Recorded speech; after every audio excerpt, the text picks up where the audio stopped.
Recording. There we go.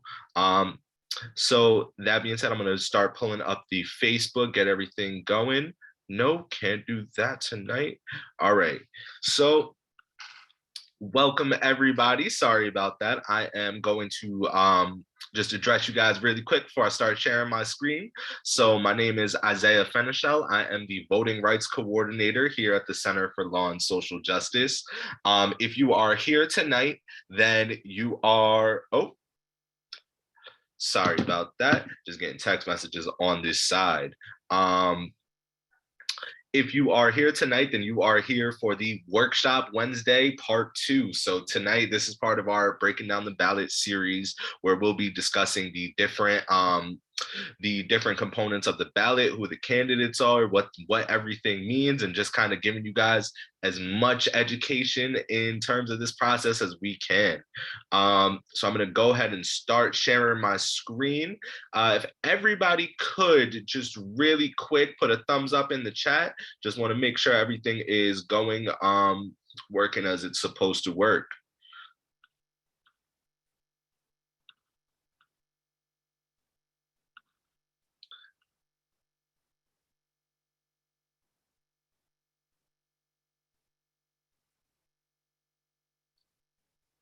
Oh, let me see. If you guys could try again, just so we can get the chat going, just to make sure. If you could just put something in, I think it might have been disabled. It should be working now.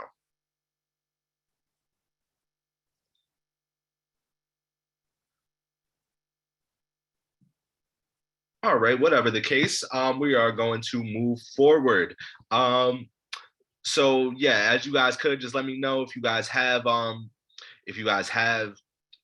any questions, comments, concerns. Tonight we're going to talk about a few different things. The conversation is going to go a few different directions. So as interactive as you guys can be is very helpful to our whole process. Let me just try to get onto the Facebook one more time.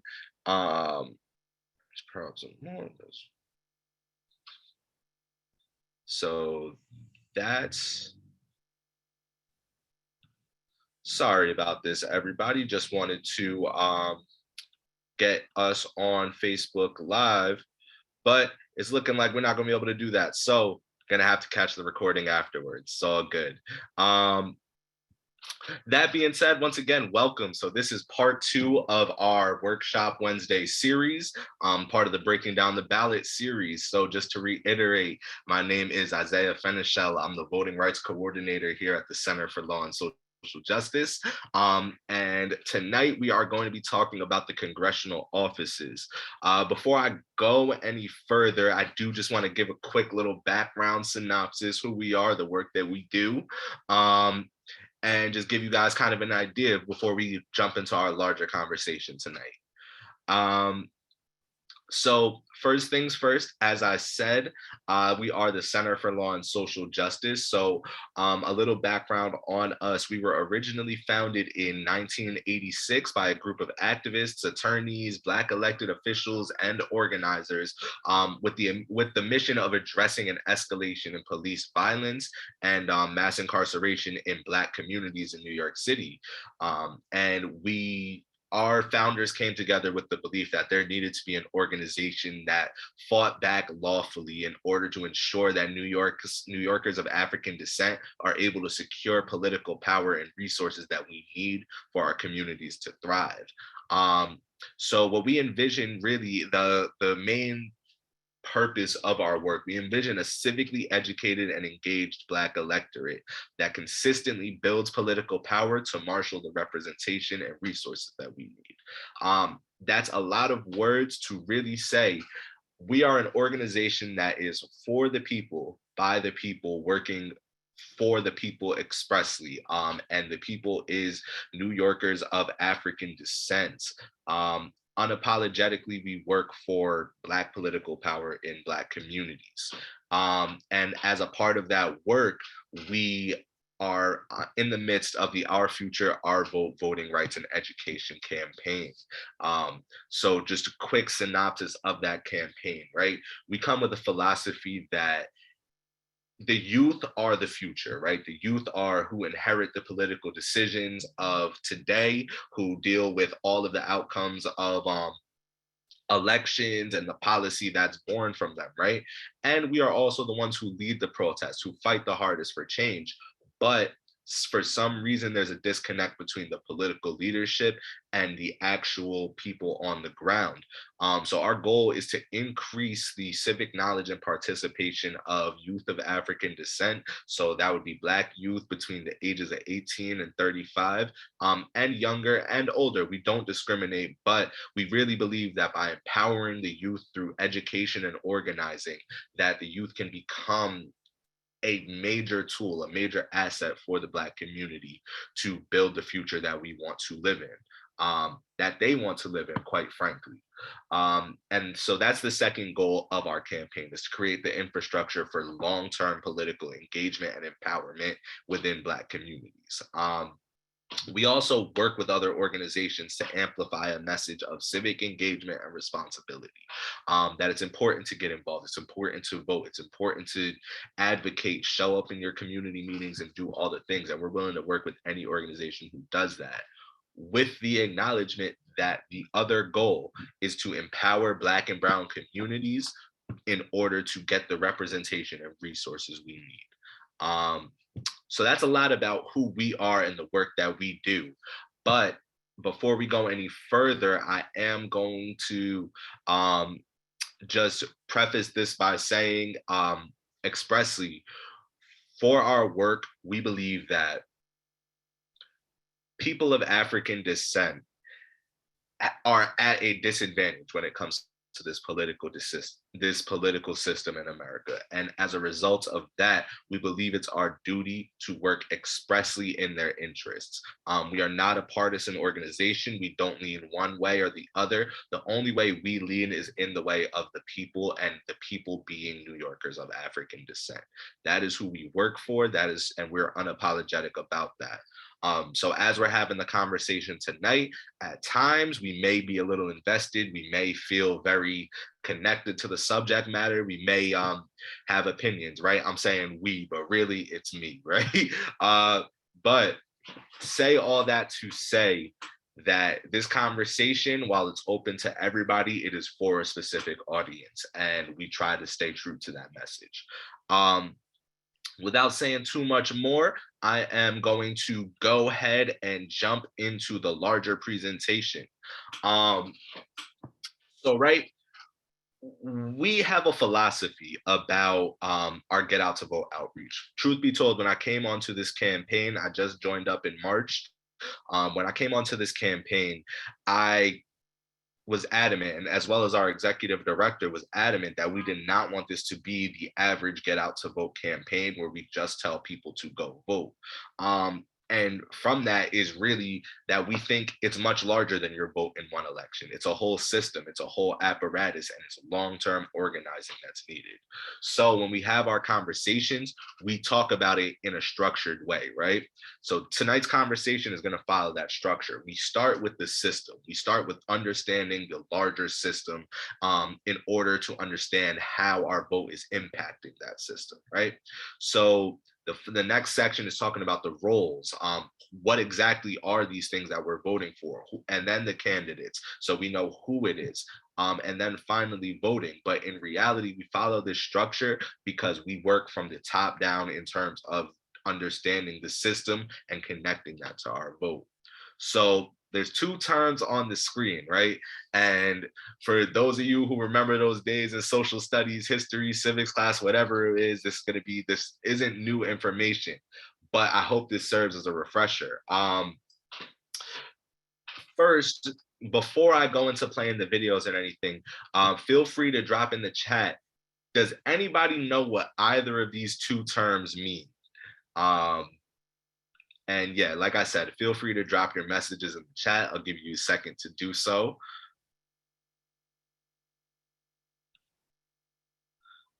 So Hobby says yes. Hobby, do you mind typing out what you think it is? Or like what either of the terms mean?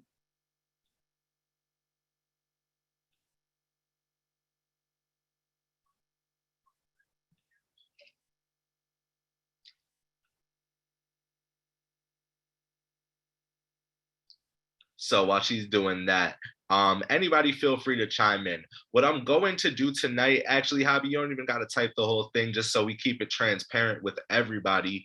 I'm going to play this video so we all got the same information and can have the conversation that way, right?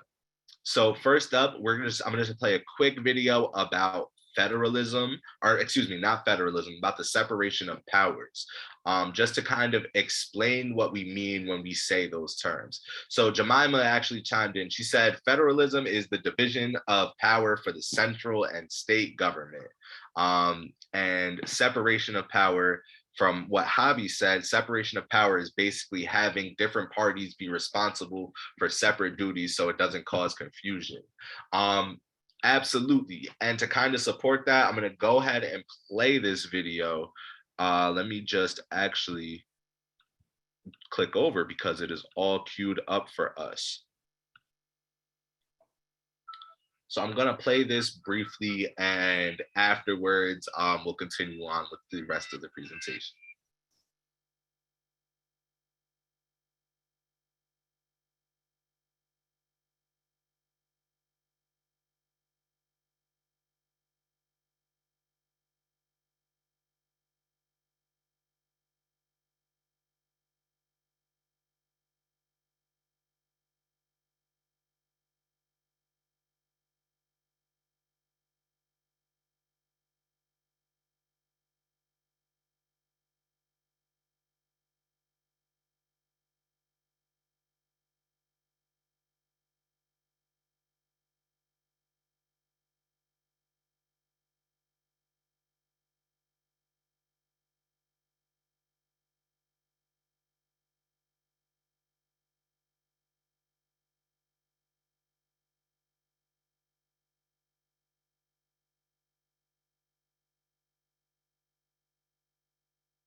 My apologies, y'all. I'm just seeing the message that you guys could not hear it in the chat.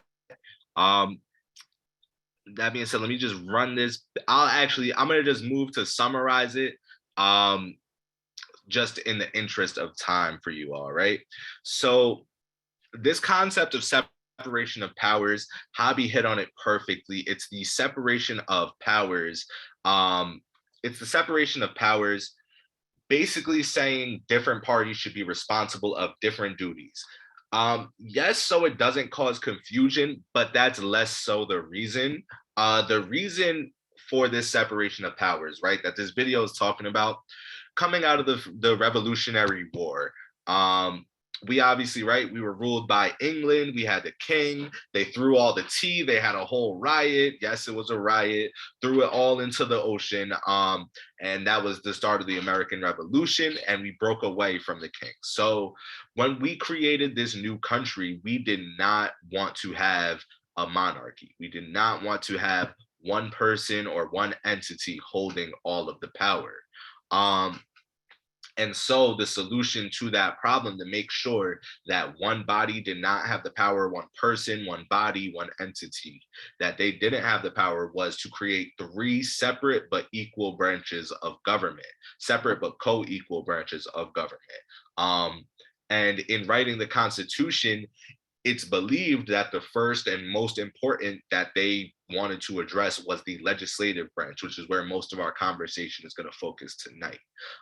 So it's the legislative branch, the executive branch, and then the judicial branch. The legislative branch is what houses Congress, state legislatures, things like that. And following that, the executive branch is the president and all of the agencies that exist under him. So everybody he's appointing, all of those things. That's the executive branch.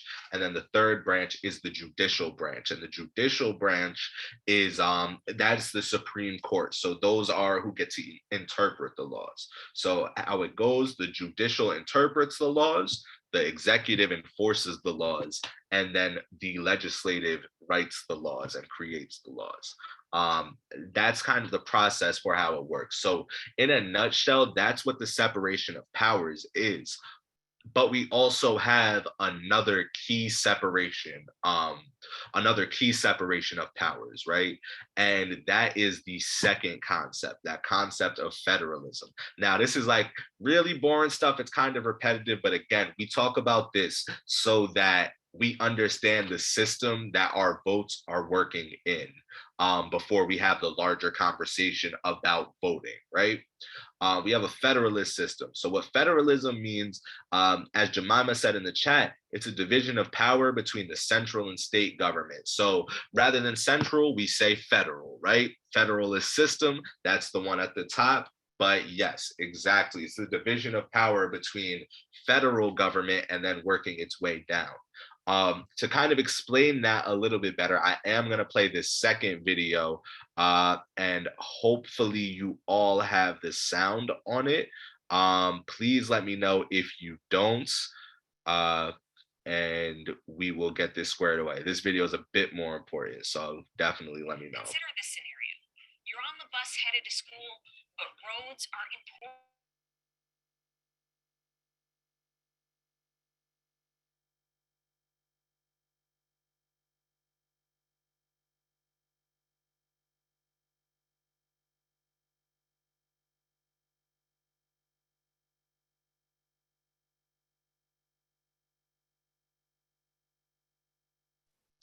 So, all right, so give me 1 second while I work this sound out. Um, in the meantime, let me just sort this out really quick. Stop sharing my screen. Um, there we go. Computer audio, share computer. All right. Um, Let me see. You guys should be able to hear now. Please let me know if you can't. The framers of the U.S. Constitution sought to create a system that divided power that is important in order to keep people safe and scenario. You're on the bus headed to school, but roads are important.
Okay, so seeing that this isn't working, let me go ahead and stop sharing my screen. I'll just give you guys a summation of what this means, right?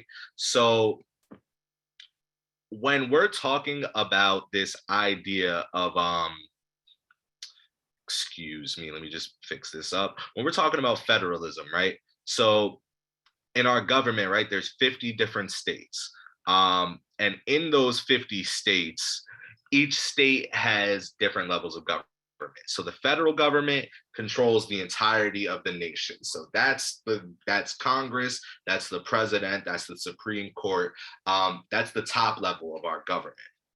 Right below that are statewide governments. So statewide governments, that is basically the representatives for New York State, talking about our governors, our lieutenant governors, attorney generals, all of those offices that govern one state.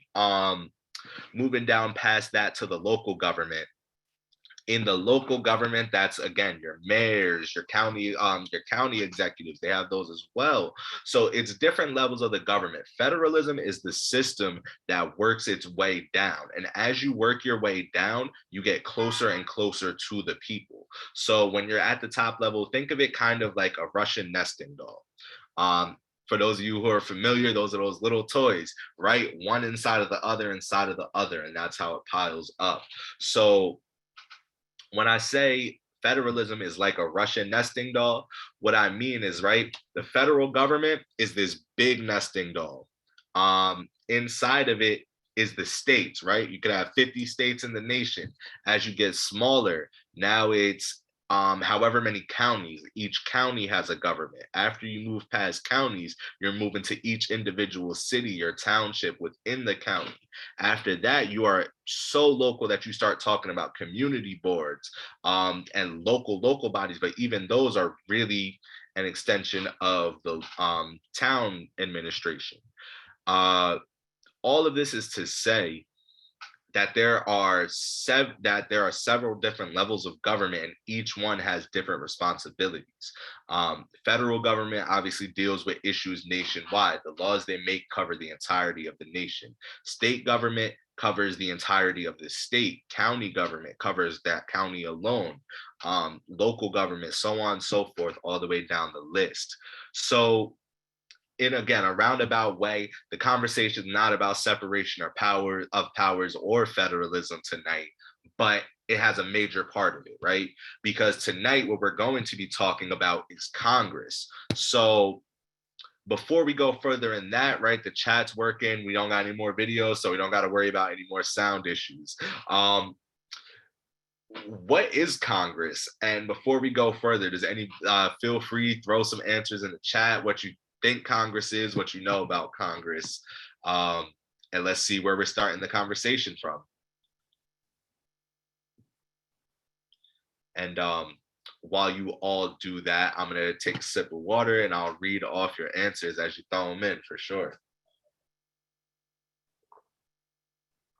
So Jemima says it's a group of representatives. Absolutely. Waiting for a few more answers to roll in. But yeah, it's definitely a group of representatives. We elect our leaders to Congress. Federal government, absolutely. They represent states. They do represent states. Absolutely. States and state governments, they do to an extent. Absolutely. Definitely got political parties in them. Absolutely. Daima's touching in the legislature of the federal government. Absolutely. So all this, exactly. These are great answers. These are perfect responses. Yes, Congress is all of these things. So first things first, Congress, as Daima just mentioned in the chat, Congress is the legislative branch of the federal government. And as that branch, it is the only branch in the federal government that is directly elected by the people. So what we mean when we say that, right? Nationwide, you have the three co-equal branches of government. You have the executive branch, but the executive branch in presidential elections, that's decided on not by the popular vote. It's not how many people came out and voted for you. It doesn't matter if you have millions more or millions less votes. What matters is the electoral college in that situation. So however many votes your entire state is worth. So that's not decided by the people. The other branch, the judicial branch, is the Supreme Court. And to get on the Supreme Court is an appointment by the president and a confirmation from Congress in order to get into it. So the Congress itself, the legislative body, is the only one that directly elects people for the national government. And when we elect them, right, this power, they get this power to be the legislative branch, to write the laws, to do all the things through Article 1 of the Constitution, which is also the first article and the longest article in the Constitution that is basically explaining um, what Congress's role is, what it's set to do. And the first things first is right. Um, their job is to make laws. They write laws. They do all of the things. Following that, Congress, not the president, contrary to some popular belief in the last few decades, Congress and not the president declares war. It has to be a vote in Congress for a formal declaration of war. And we have had none. Congress has not declared wars since World War II. Um, that being said, that's always possible to change. But when that decision is made, it's left to Congress to decide. The other power Congress has is to raise and provide public money and oversee its spending. What that means, they get to collect taxes, and then not only do they collect taxes, they get to decide how tax money is spent through the budget and through different spending programs by the government. Um, they also get to impeach and try federal officers. So whenever something happens in government, so for example, I mean, in as nonpartisan way as possible, the last two presidential impeachments that occurred both had to happen on the floor of Congress. Congress is the only one that has the power to do that, and that's at the presidential level. There's also judicial, there's also some judicial review. There's also a review of oversight of other entities, other agencies, things like that. So they have that power to impeach, and they have the power. This is one of the ultimate checks that they have on the presidential power. They could approve presidential appointments. So the president not only confirms his Supreme Court appointees, his or her Supreme Court appointees, but they also appoint every head of agency. So the head of the NSA, the head of the Department of Education, the head of the Department of Health, the head of the EPA, all of these things. And it's on Congress to approve them. So they have to all go through this process of being vetted. So, or being vetted and confirmed by the Congress. Finally, they get to approve treaties and negotiations, are treaties negotiated by the executive branch. As I said, oversight and investigations, but approving treaties, the president can't unilaterally act on behalf of America, even though he's the face, he's the letterhead. I'm saying he because up to this point, and unfortunately, it's only been he. Don't mean it can't change. Get out and vote. That being said, right? Congress is also a bicameral body. So what that means is that there's two houses, there's two components of Congress, and that's the House of Representatives and the Senate. So both are having elections in New York this year. So we're going to be talking about both tonight. Absolutely. Now, just some things to point out, right? The reason why Congress is divided into two houses is in order to balance the power between small states and large states. So in New York, right, there's something like 15 million people who live in our state. I think in, I want to say it's like Wyoming, and like Wyoming, there's like 2 million people that make up the whole state. There has to be a way that each state is weighed equally. So what the framers of the Constitution did was split Congress into two houses: the House of Representatives, that's determined by population numbers, and the Senate, that's determined by the amount of states that are in the union. Each state, we're going to talk about this in a second, each state gets 2 senators. And this is to ensure every state has an equal voice in the Senate, and to make sure that representation is always reflecting what the will of the people in the House. So before I go any further, are there any questions about Congress? Just the entity of Congress, anything I've mentioned so far? I know I said a few things. Give you guys a couple seconds. And feel free, if you have questions, absolutely use the ask a question feature, raise your hand, whatever it is, and we can definitely get to you.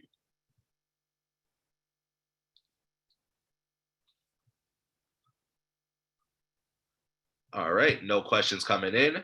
Perfect. I like it. We're gonna keep it moving, get the show on the road, right?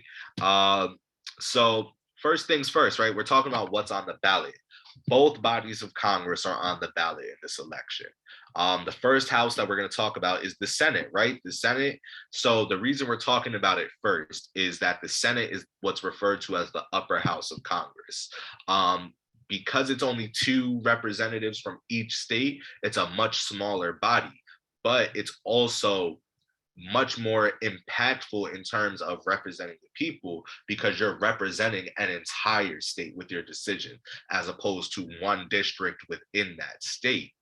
Um, so that's to say, right? There's two senators elected from each state, as I've been saying. That's 100 total senators, and they all serve a 6-year term. So whereas the House, it's a 2-year. We'll talk about that some more later. In the Senate, it's two people, and they serve 6 years. This is the longest term in the government. It's serving on the United States Senate. That's the longest amount of time you can serve in a legislative body or in an executive body. And when you are a senator, you're responsible for drafting, debating, and voting on legislation. This means you're in charge of creating the legislation, saying this is the issue we are seeking to address, what we want to work on, having the debates, talking about why it's good and why it's bad, and then finally having a vote in order to get it across. So that involves compromising, doing all the things, right? The next one of the, and honestly, the most important component that we're probably going to talk about in terms of powers that the Senate has specifically is to confirm presidential appointments. So as I said, right, this is the process where whoever the president is nominating for whatever role has to be vetted, go through a confirmation process where the Senate gets to determine whether or not you are fit for the job, whether or not you should be voted and confirmed to do it. So this is done through commission hearings and a series of votes, right? We're not going to go too much into that, but this is left solely to the Senate because this confirms that no matter what, you are always going to be in line with the 50 states, as opposed to letting one state have control, letting the House of Representatives decide this, because we could have more representatives in one state than an entire state has between their House and senators, right? So rather than leaving it to that body, the Senate makes sure that there's two senators from each state, which means if you are to be confirmed, you have to get one more than half of the number of states, right? So you have to vote, you have to get more than 50% essentially. And that's why this is left solely to the Senate, because that's only a 50-50 body, or whatever it is, it will always be 50-50. The final part is conducting oversight of the other branches. So this is done through, right, when the president or another body has done something scandalous, hasn't done their job properly, the Senate can form what's called a select committee. And in this select committee, they basically conduct an investigation. They have to go in. Right now, currently, an example of that is the January 6th commissions, right? Without going into too much of that, I just want to keep it focused on the conversation at hand. They have the power of investigating and bringing about punishments for that, right?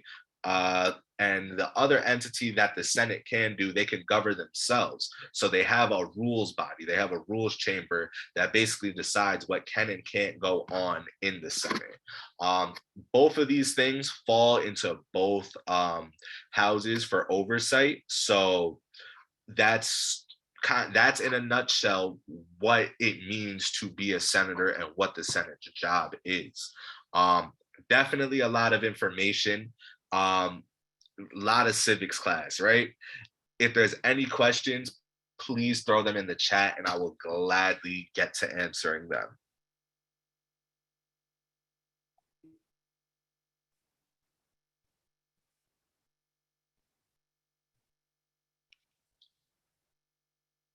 All right. No questions coming in. If you do have questions, I'll spin back and answer them. I got you. The next house that we're going to talk about is the lower house of Congress. So that's the House of Representatives, right? And in the House of Representatives, there's 435 members, as opposed to the Senate, which is only 100, two from every state. The House of Representatives is determined by population. And so there's 435 districts spread across the 50 states. New York has 26, it says 26 here. New York actually has 27 congressional representatives in its body, right? So this year we're voting on 27 different representatives in New York State. And these representatives are going to serve a 2-year term. Something to highlight in that, right? New York City is electing 12 of those 26. Comparatively speaking, when I say like Wyoming, right?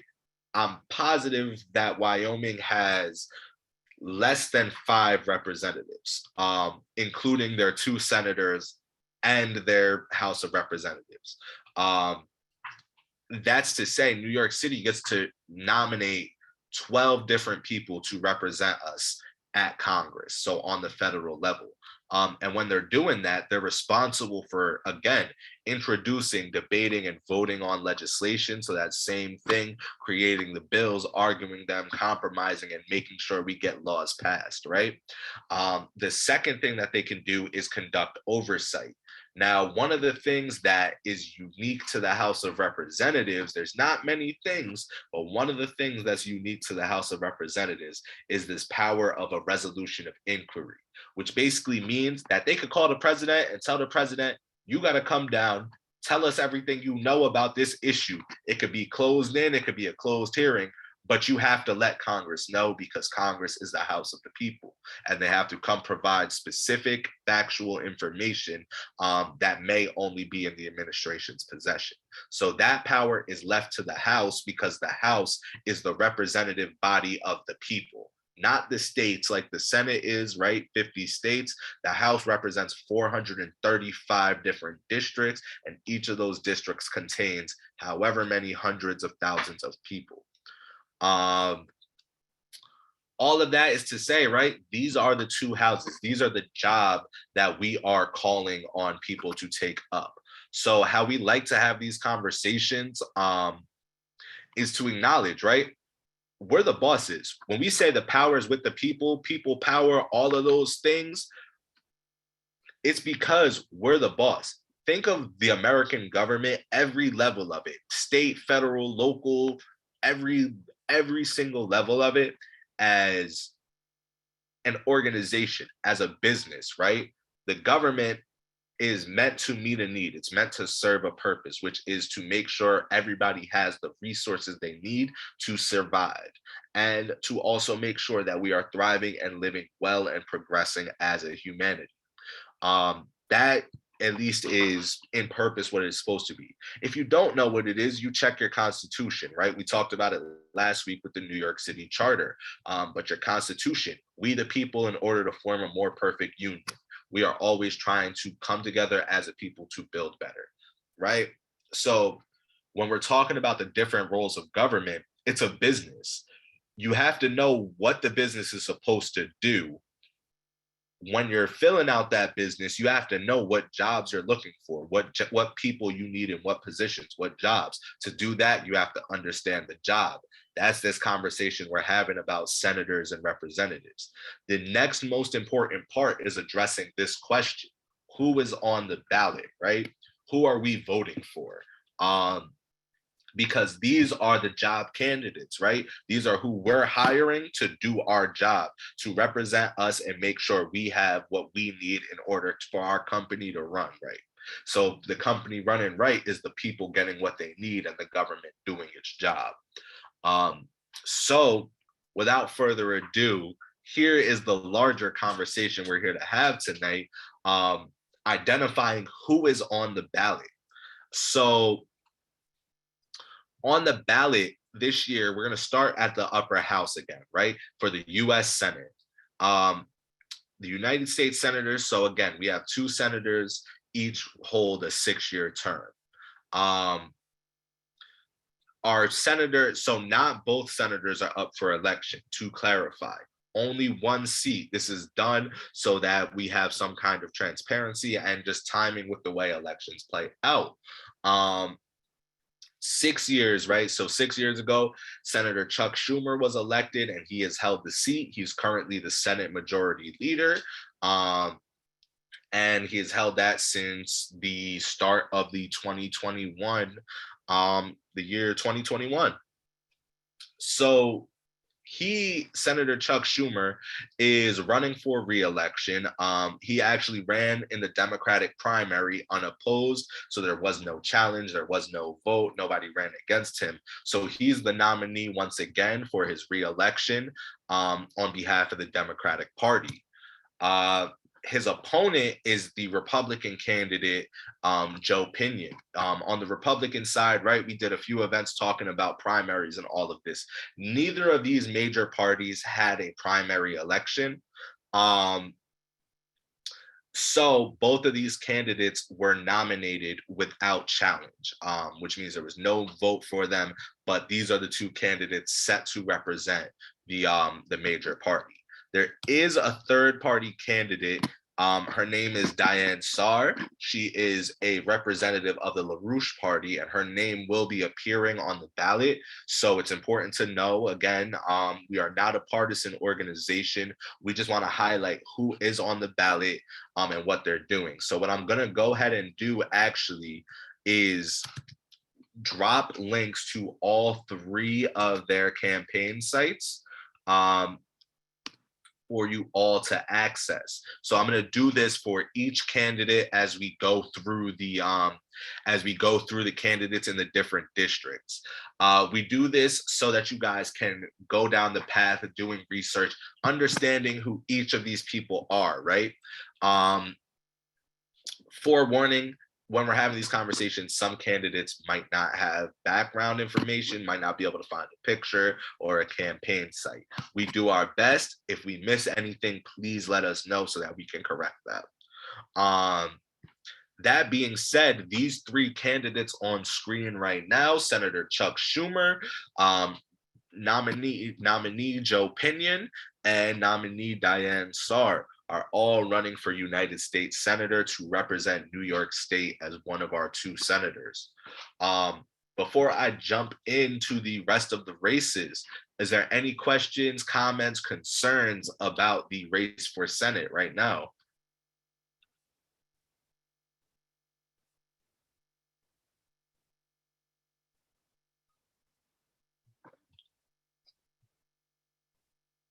Just give you guys a couple more seconds, just let you guys digest some of this information, get a good look at the candidates. And yeah, please do research on these candidates, y'all. Remember, this out of all the elections we're going to talk about tonight, this election affects the most people because this is a representative for our entire state. So when you're thinking about your vote, consider not only your personal beliefs and views, but consider what's good for everybody else as well. That being said, I'm going to move along to jump it into the next part of the conversation, right? So this is our senators, the three candidates for Senate. Now we are going to talk about the House of Representatives. Real quick, just a quick check-in. Which congressional district is everybody tuning in from? And if you don't know, I'm one step ahead of you. I'm going to drop a link in the chat right now where you can put your address in and it will tell you all of your representatives at the federal, state, and local level. I just want to know what congressional district y'all tuning in from. And while y'all getting that information and figuring all that out, I just want to address this really quick, right? So as I said when we were talking earlier about the House of Representatives, New York City will be electing 12 congressional representatives in this election. There's going to be 12 different races, 12 different districts that have congressional races on the ballot in November. This, as I mentioned before, the Center for Law and Social Justice is a racial justice law center. We work specifically for the empowerment of people of African descent. So rather than talk about all 12 elections, it can be tedious to go through the candidates in each one and talk about each one. We have curated 8 of the 12 districts that we think are vitally important. These are districts that have large swaths of voters of African descent in them. And what we're viewing as key election districts for this election, right? This is not to say one is more important than the other. And if you don't live in one of these districts, please feel free to let us know, and we can kind of try to pull up who's running and what and get you that information as well. Um, but seeing nobody's dropping it in the chat, y'all don't want to participate. I get it. It's okay. But just want to let that be known. I'm going to go to the next screen. So starting in Brooklyn, I'm going to just list out the districts we will be talking about today. So starting in Brooklyn, the first district is going to be Congressional District 8, covering the eastern portion of Brooklyn. It's currently represented by Representative Hakeem Jeffries, followed by Congressional District 9, that is currently represented by Congresswoman Yvette Clarke. Moving uptown to the boogie down, right? So here we go. It says in here, so some of you guys put, so district for what? Just to address, right? This is congressional districts.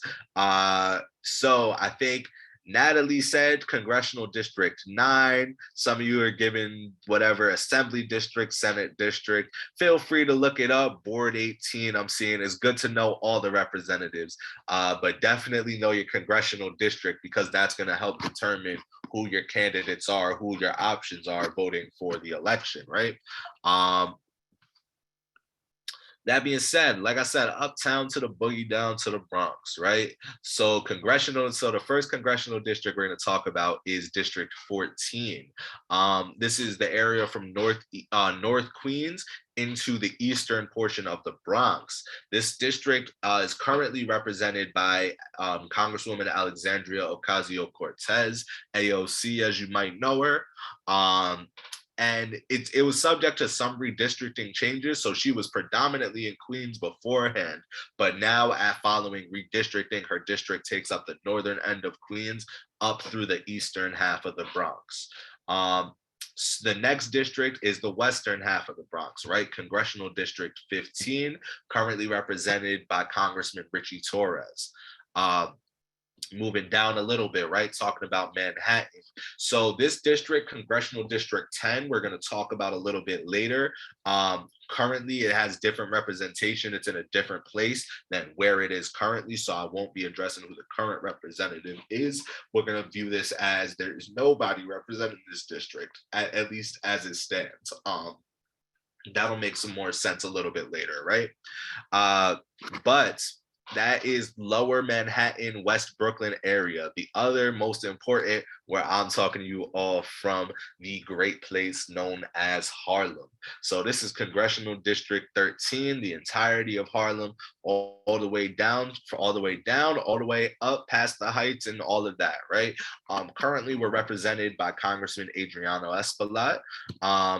And he is on the ballot again. So I'm gonna be talking about all of these races. And then just to highlight, right? Finally, we're going to Queens. So we got Congressional District 5. That's the southeastern portion of Queens, Jamaica, Rockaway, all the good places, right? Next up is Congressional District 7. That is Western and Central Queens. Congressional District 5 is currently represented by Congressman Gregory Meeks, and Congressional District 7 is represented by Congresswoman Vinidia Velasquez. So that's to say, these are the districts that our conversations will be focusing in, right?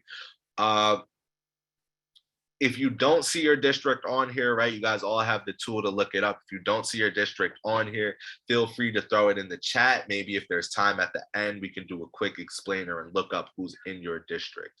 But for now, this is what we're going to be talking about. So moving forward,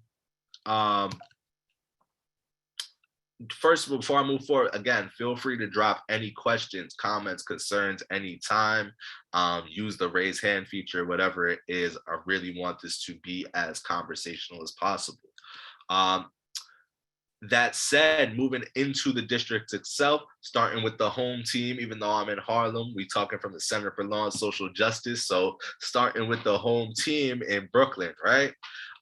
Starting with Congressional District 8. So this is that eastern portion of Brooklyn, currently represented by Congressman Hakeem Jeffries. He is running on the Democratic ticket for re-election. So he actually did have to compete in a primary election. So in August, if you were in his district, there would have been a primary that you had to vote for. And Natalie, just to repeat the districts, so we are talking about Congressional District 5, Congressional District 7, Congressional District 8, 9, 10, and then 13, 14, and 15.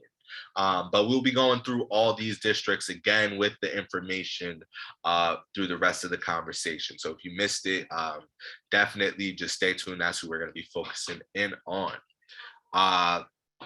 Starting with Congressional District 8, though, right? Currently, Hakeem Jeffries, he had to run in a primary.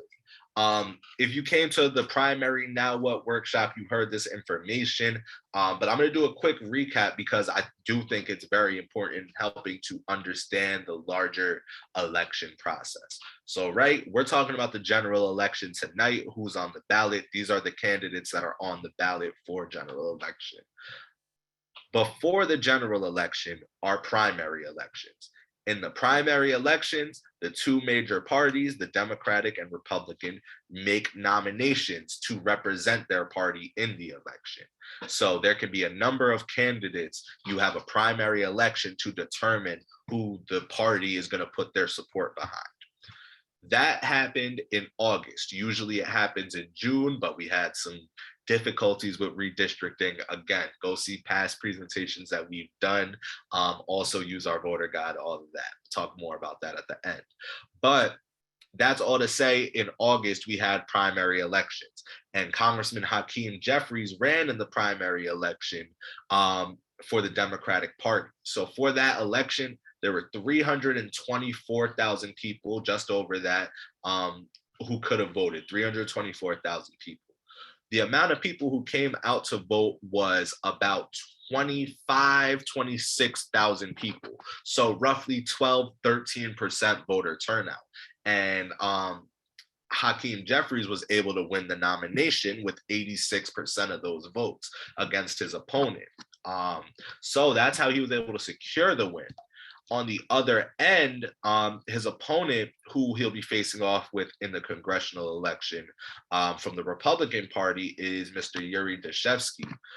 There was not a primary election. Mr. Dashevsky was not challenged in the primary, and so he's receiving the nomination without anybody against him. So on the ballot, it's going to be Congressman Hakeem Jeffries versus Mr. Yuri Dashevsky. Now, again, this is really to point out and highlight, right? I just want to go back and say, in the primary election, this is not a statement for nor against Congressman Jeffries, but in a district of 324,000 eligible voters who are registered Democrats, only just over 25,000 came out to vote, which means almost 300,000 people who could have voted in this district did not vote, and as a result did not participate in electing the representative for the Democratic Party. And on the other end, nobody voted for the Republican representative, so there was no challenge there. But these two candidates will be who are on the ballot, and the two prominent choices. You can do write-ins, you can do all of that, but these two names are the only two names that will appear on the ballot in November. So that just goes to show the importance of showing up in every election. We're going to continue to talk about that in other elections as well. The next election we're going to speak on is Congressional District 9, which I believe, Natalia, Hobby, you see, or Natalie, excuse me, not Natalia, Natalie, Hobby, both of you said Congressional District 9. This is your district right here, right? So again, Congresswoman Yvette Clarke represents the district. She's running for re-election, but there was no challengers. Nobody challenged her in the primary, and so she's the nominee for the Democratic Party. On the other end, she's being challenged by the Republican nominee, Menachem Rapoport, and he again had no challenge in the primary. So actually, excuse me, I forgot. Let me drop these campaign websites into the chat for your guys' consumption. So that's Hakeem Jeffries. Let me give you Yuri Deshevsky so you guys have access. So we're providing all these campaign websites so that instead of us telling you about who's who and what's what, you guys can find it yourself. Forewarning, as I am dropping the information for the Congressional District 9 candidates, while we searched our hardest, we were unable to find a campaign website for Menachem Rapoport. And as a result, I'm going to link you to Ballotopedia, which is a website that provides election information. It's a nonprofit organization, and they provide as much information as they can in terms of who's on the ballot, what their issues are, and all of that. So I'm dropping these, and you can review that. Also, again, if you have access or any knowledge of other information, please let us know. You can tell us, and we can get it going. So all this information is in the chat. Absolutely, you can screenshot afterwards. The chat is going to be saved. This will be posted, and all of that. So absolutely, feel free to take whatever information you need. But yeah, so if you are in Brooklyn, Congressional District 8 or Congressional District 9, we'll talk about Congressional District 10 in a little bit. But if you're in either of these two districts, these are your candidates that will be on the ballot in November. Are there any questions, comments, concerns before we go back uptown?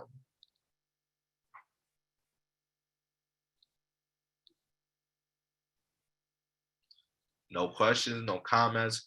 Cool, moving right along. So again, Congressional District 14, right? We're going to talk about the Bronx and then we'll bring it home with Manhattan and Queens.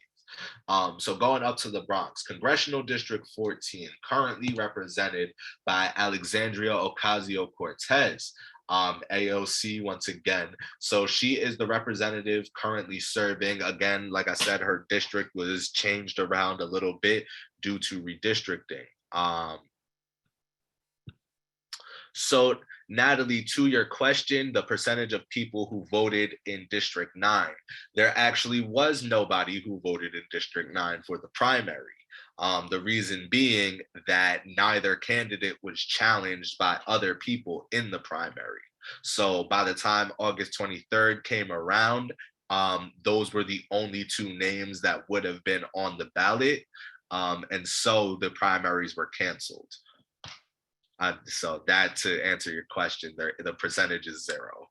That being said, so in Congressional District 14, this is that district that was Queens, covering the Rikers Island, South Bronx, all of that. It's been moved now, so it still covers the northern end of Queens. I believe still has Rikers Island in it, but outside of that covers mainly in the eastern section of the Bronx now. Currently represented by AOC, she had no challengers in the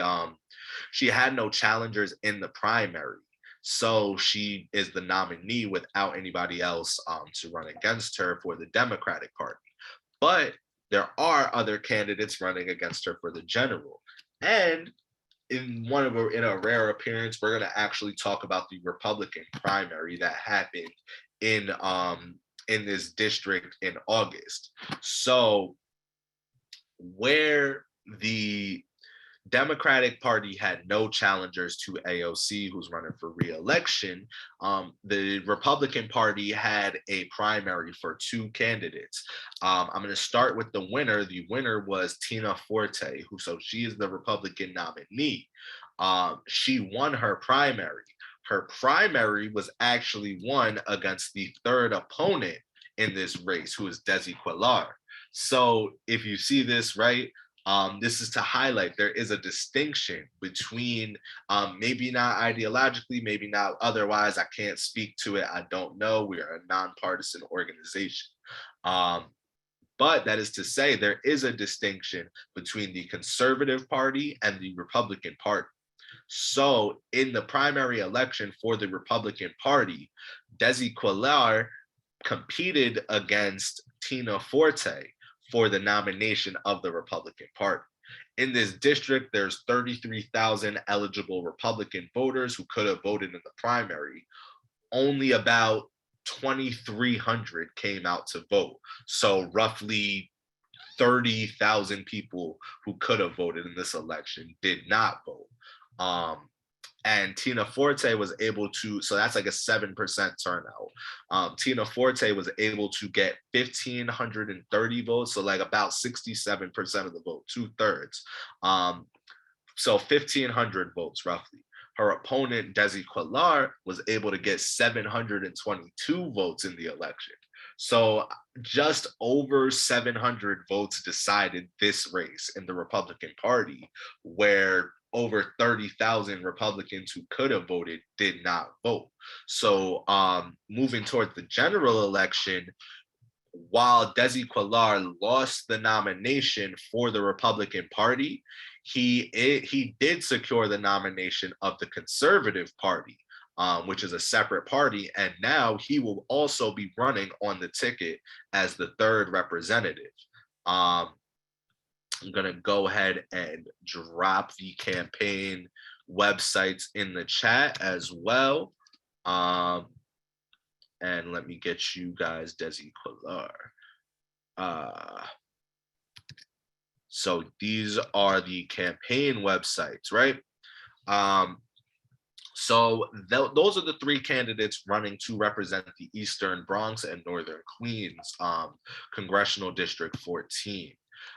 Next, moving to the western half of the Bronx Congressional District 15, currently represented by Congressman Richie Torres.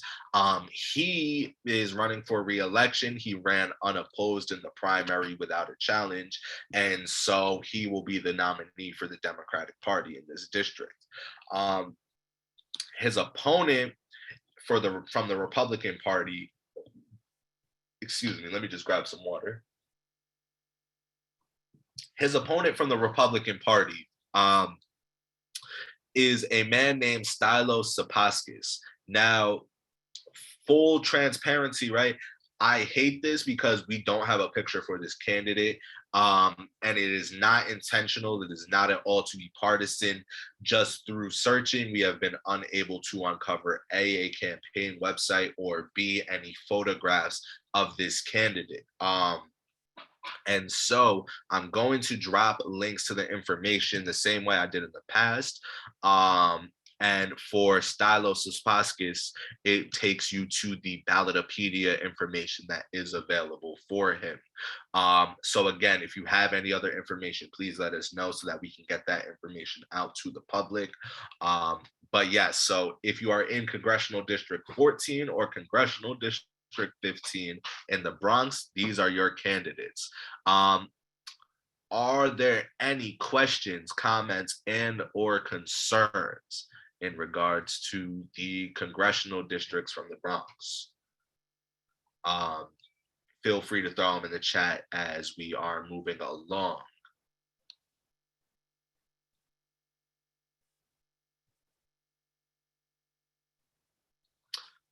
All right. So while you guys are typing those out or raising your hands or anything, again, I'll circle back to address anything that comes up. But going to move now to Queens, where I hear they get the money. Let me stop being corny. But we're going to move to Queens now, right? Starting with Congressional District 5. So this is the southeastern portion of Queens. And so this covers like Far Rockaway up through the curb going towards Jamaica in that area. Queens, so this district, District 5, is currently represented by Congressman Gregory Meeks. He is running for re-election and ran unchallenged in the primary, so he's the Democratic nominee for this district. His opponent from the Republican Party also ran unchallenged. So this is Mr. Paul King. He was able to win the nominee for the Republican Party, and both of their campaign websites will be in the group chat right now. So these two candidates are running to represent this district. So that's District 5 in Queens. Next up is Congressional District 7, which is covering the western and central area of Queens. So like Long Island City, Queensbridge area, all of that. So this district is currently represented by Congresswoman Nydia Velasquez, who again is running for re-election in the district. And she was able to win her primary. So she actually had a primary opponent. Her opponent was Paperboy Prince in New York City. He challenged her to for the nominee for the Democratic Party. So in the primary, in this primary, there's 328,000 eligible voters. Just under 18,000 came out to vote. So roughly 5.5% turnout. And this election was decided by 13,000 votes, essentially 13,000, 12,500 votes. So Natalie asked in the group chat, is it usual for so many to run unopposed, or was this an exceptional year? So this is actually a great question, and it depends on the district and it depends on the election. But generally speaking, yeah, usually if you are an incumbent representative to a party, you generally don't get challenged in your party's primary. The reason for that being, if somebody's challenging you in the primary, basically it's your own party saying you are not qualified to do your job, and therefore the party should no longer support you in doing that job. So a lot of times, if you're already the elected official and you're running for re-election, nobody's going to challenge you. So when you see that, but that's not always the rule. So there's also the concept of primarying people, where someone, for example, using AOC as an example, this is how she came to power. The representative for her district was in office, I believe, 20 years, and nobody challenged him for year after year until she decided, you know what? I'm a regular person. Let me get on the ground, run this campaign, and beat you in the primary. And because she beat him in the primary, she actually was able to be the nominee. And this is as an aside to your original question. In New York State, if you win the primary, more districts than not are controlled by have a dominant amount of registered Democratic voters, right? So, for example, using Nydia Velasquez's district, there's approximately 328,000 registered Democrats in her district, compared to, I'm not exactly sure of the number in the district. I want to say it might be around 30,000 registered Republicans.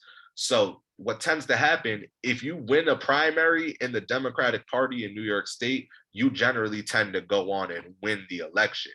But people still got to vote for you and solidify that. So again, none of what I just said, that was a little more anecdotal.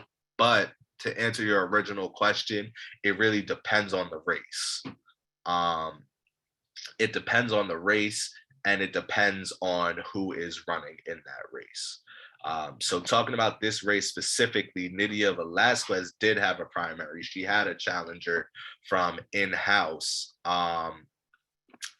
within the Democratic Party. Paperboy Prince ran, and she was able to win that election without, or actually with the challenge. So she won with 84% of the vote in that. Her opponent, though, Juan Pagan, did not have to compete in a primary election, as there were no challengers in the Republican Party. So I'm dropping the campaign information in the chat as we speak. But Sorry about this, y'all. There we go. Okay. So these are the candidates representing our highlighted districts in Queens. So District 5 and District 7. Um, and if there's any questions about Queens specifically, I'll be happy to answer them. Feel free to throw them in the chat and we'll circle back. But going to the last borough that we're going to discuss today, sorry, Staten Island, you are not on the list. But going to the last borough that we're going to talk about today is Manhattan. So starting downtown, right? So this is Congressional District 10. And to spin back to the question that Natalie just asked about the primaries, this election is going to show exactly how important primary elections are. So Congressional District 10 is currently represented by somebody in Congress. I don't want to misquote and say the wrong representative, but with redistricting, the new District 10 was taken away from other parts of the district. So parts of District 8, parts of District 11 and 12 were pieced together to form this District 10 that's in Lower Manhattan and Brooklyn. So as a result of that, this current district as it stands, where it stands, does not have a representative because it's newly drawn. So that's to say, in this election, there was a primary election for the Democratic Party, at least, not for the Republican Party or other parties. There was an election for the Democratic Party. And in that election, Daniel Goldman was able to come out on top. But the thing to highlight, right, this is a newly formed district. Everything I just said about the numbers of Democrats and Republicans in New York State, this is a newly formed district. There were 335,000 people that are eligible to vote. Just under 65,000 came out to vote in the primary election. So about a 5.2% turnout.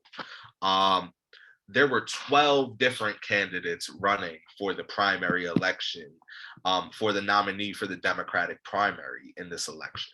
So I'm not going to go through all 12 for their number, but starting with the top 5, right? Daniel Goldman won the nominee with just under 26% of the vote. So a quarter of the vote, just about. Second place was Yulin Yu. She secured just under 24% of the vote. Next was Mondaire Jones, who was able to secure 18% of the vote, followed by Carlina Rivera, who got just under 17%, and Elizabeth Holtzman, who got just under 5%, so just a little bit over 4%. Saying all this to say, right, this election was decided by just over 1,000 votes in the primary, by just over 1,000 votes. And again, over 270,000 people who could have voted did not vote.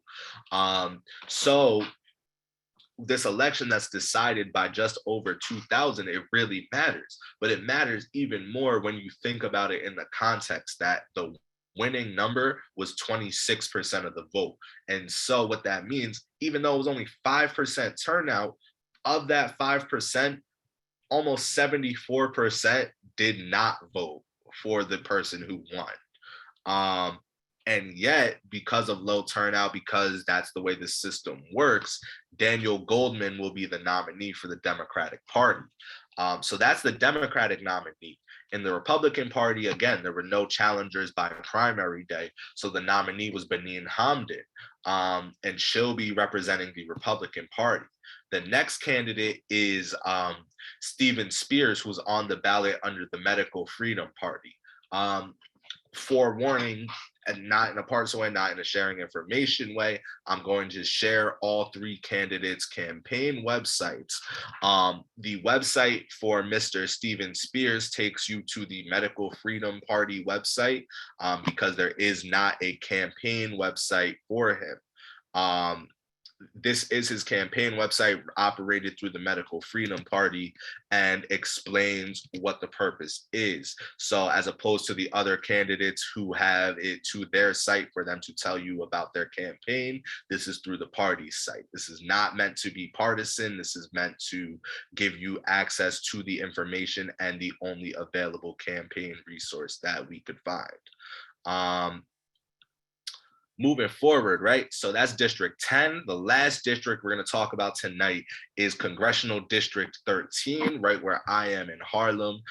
So this is Congressman Adriano Espaillat's district. He's running for re-election. He did have primary opponents and was able to win the primary. So 380,000 people could have voted. 37,000 came out, so just about 10% voter turnout in the primary elections. Adriano Espaillat got about 80%. His two opponents got the rest. So now he will be the nominee. There is no Republican nominee in this district. There's no Working Families nominee, no conservative nominee, no other nominees in this district. However, for the sake of transparency, and if you go on Ballotopedia, it will include this name. Odell Patterson. Odell Patterson is running a write-in campaign as an independent, so his name will not be featured, but he is a candidate who is running for the congressional seat in Harlem. So that's District 13. I'm going to drop the link to his to Adriano Espaillat's campaign website, as well as to Odell Spears' Ballotopedia, where you can find information about his campaign and who he is as a candidate. So that being said, this covers all the districts that we're going to be talking about tonight in terms of congressional districts. Before I close out, are there any last questions, comments, or concerns in regards to any of the elections, any of the boroughs, any candidates, the process, anything we spoke about up to this point?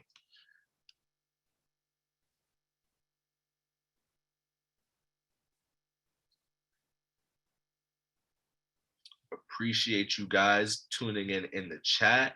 Absolutely. I really appreciate you all. So I'm going to close out really quick. We'll be out of here in the next 5 minutes, be done by 8:30. So questions and comments. So right, as I said, we talk about it from a top-down approach. So we talked about the structure, what the government is, federalism, separation of powers. We talked about federalism, separation of powers. We talked about the specific jobs, right? The job descriptions of Senate and House of Representatives. We talked about the candidates, but now is the important part where we talk about your vote and how you cast your vote. So the first question to ask, right? So Natalie asked, do we know if voter turnout was exceptionally low this summer, or are the stats I shared normal?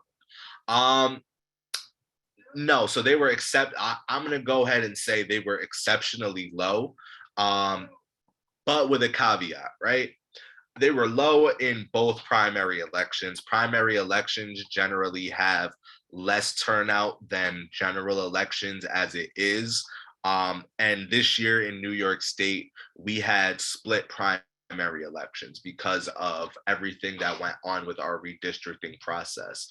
Without going too much into that, the court basically ruled that the newly drawn lines were unconstitutional, ordered a special master to draw new lines, and all of these decisions were being made in about late May. So it forced the congressional, so like the representative lines, as well as the state Senate lines for both of those elections to be pushed back into August. So where primary elections generally have low voter turnout, split primary elections have even lower voter turnout.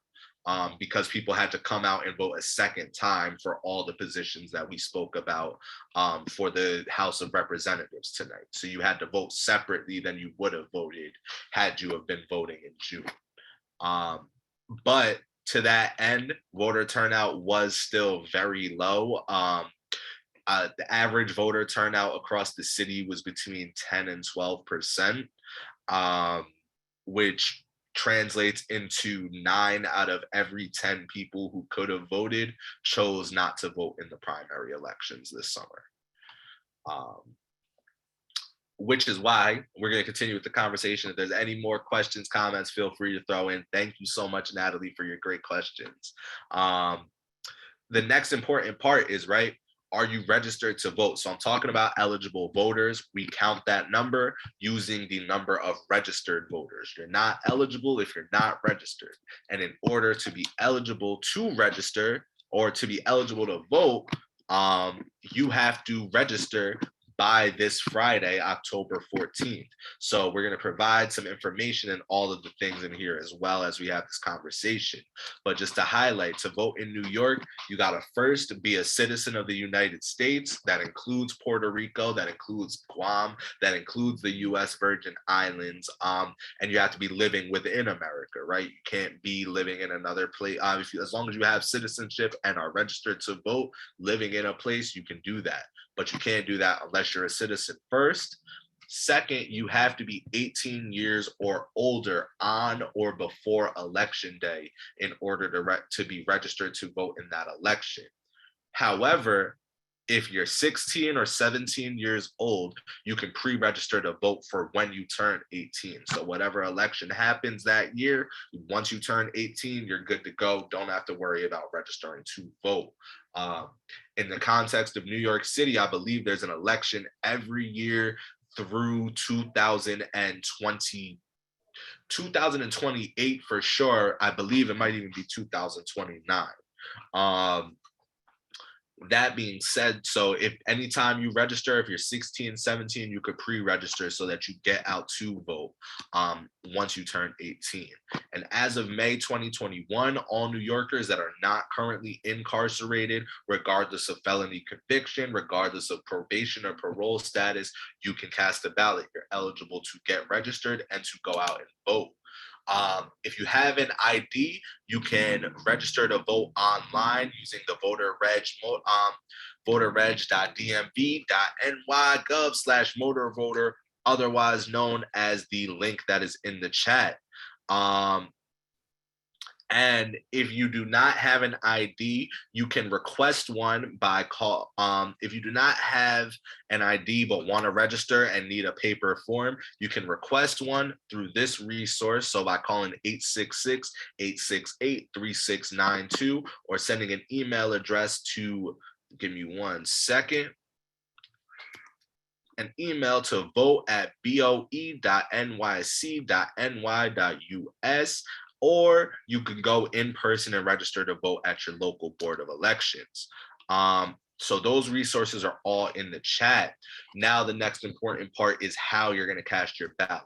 So there's different ways you can vote. The first being vote by mail, absentee voting. So what this is essentially you request a ballot and then you send it back in before election day. So you don't have to go out to the polls for whatever reason. If you're sick, if you're on vacation, if you're worried you're going to catch COVID-19, whatever it is, you are eligible to cast a ballot.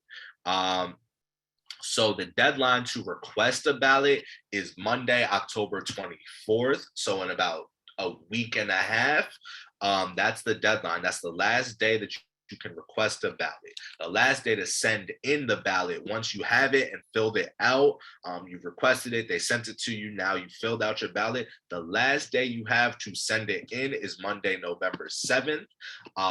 And then you have the early voting period for if you're not voting absentee, but you know you want to vote early or can't get out to vote on election day. Early voting is open from Saturday, October 29th through Sunday, November 6th. And in order to find your poll site, I'm going to share this now because this is the same for early and election day. But you can go to findmypollsite.vote.nyc and it'll give you all the list of times and polling locations for you to cast your ballot. And then finally, your last opportunity is election day. That's the final day you have to vote after, and that's Tuesday, November 8th after Tuesday, November 8th at 9 p.m., you will not be able to cast a ballot. On that day, polls are open from 6 to 9, and you can find your poll site information at that same findmypollsite.vote.nyc. So those are all the ways you can vote. Then once you're there, I'm going to just do a quick demonstration for you guys. Once you're there and you got your ballot, whatever way you're filling it out, you are going to get a ballot that looks like this. I'm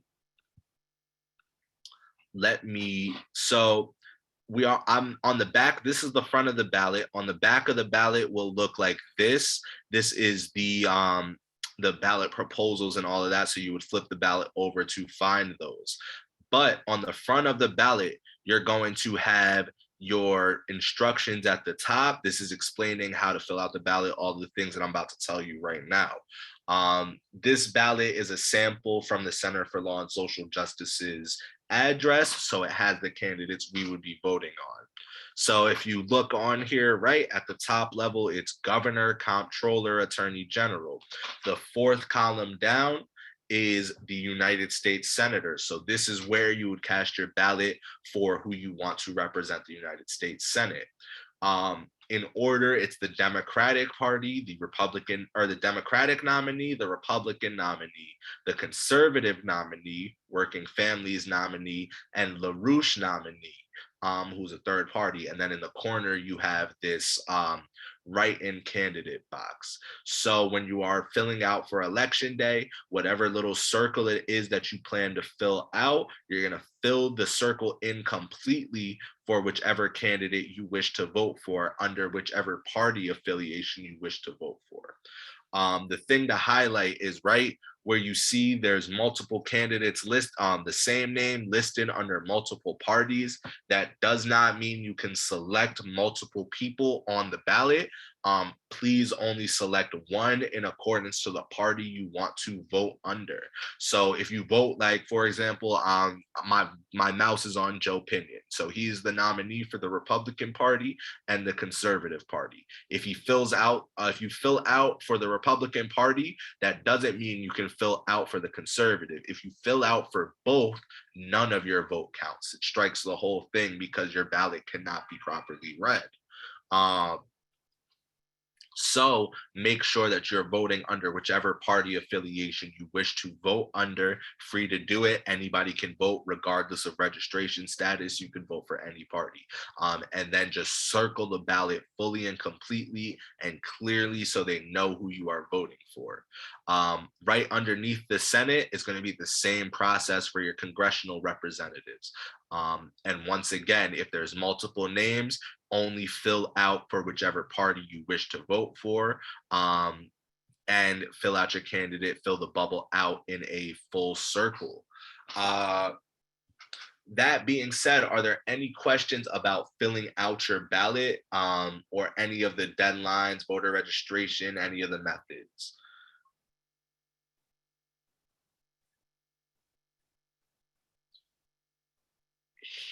And while you guys type them out, if you have them, feel free to throw them in the chat. I'm going to just close out here with some additional resources that we can share with you all. The first being the Center for Law and Social Justice's voter guide. This is the 10-page document.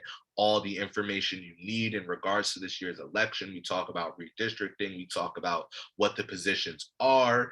We have all the information, how to find your poll site, all the things. Just about everything you need is in this document. So feel free. I'm going to drop the links in the chat. Click on over and you can have them or access them via our website at clsj.org/voting-rights. The next thing we want to highlight is it goes beyond election day, right? Once we elect people, we got to hold them accountable.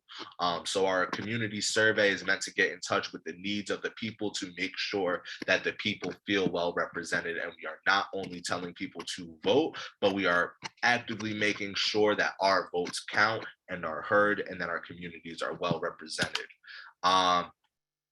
Next up, our volunteer sign up form. If you would like to volunteer with us, get involved with any of the good work that we do here at the Center for Law and Social Justice, all of that information is readily available to you. All that information is readily available to you. You can sign up. We have a number of different events coming up over the next few weeks in terms of outreach. And then the final thing you could do, come out again next Wednesday. So like I said, Workshop Wednesday, every Wednesday, 7 p.m. from now all the way through Election Day. So the last Wednesday before Election Day, that's November 2nd, we're going to be discussing the New York State government and those candidates, as well as the positions that are on the ballot. So all of those links are in the chat right now. So the voter guide, the survey, the signups, and the links to register to join us for the next set of ballot breakdowns. That being said, if there are any other questions, comments, or concerns, now is the time, and I will gladly answer anything I can. Otherwise, thank you all for joining. Thank you all so much for the participation, the great questions, everything. This recording, so as I said, we recorded this presentation. We're going to look to get it posted up within the next week so that you can come back and review it, share it with your friends, and make sure you're voter ready on Election Day. And don't forget, turn over the ballot and vote for the ballot proposals. Thank you so much. And we are going to close out. Actually, and before we close out, let me just drop my email in the chat for those of you who don't already have it. Here we go. Other than that, thank y'all so much and have a great rest of your night. Feel free to contact that email with any other questions you may have. Thank y'all so much.